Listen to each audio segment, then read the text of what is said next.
Microsmart cleaning and maintenance, changing and cleaning the amalgam pot.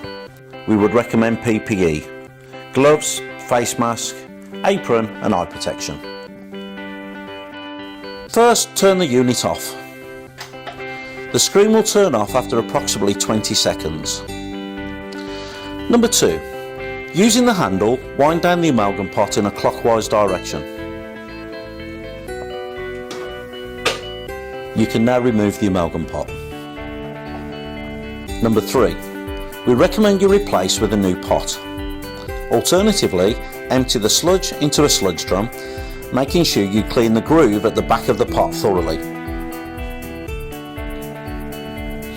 Number 4. Wipe the inner edge of the amalgam pot and then lubricate the inner edge with a Lubrijet drop or spray. At the base of the amalgam pot is a recess. When replacing the pot, you must ensure that the disc sits within the recess. Number 6. Also ensure that the plastic lugs on either side of the pot locate correctly into the retainer.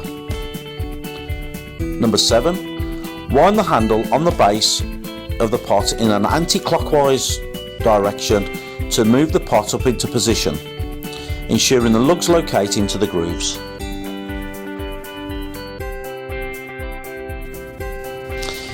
It's now safe to turn the Microsmart back on.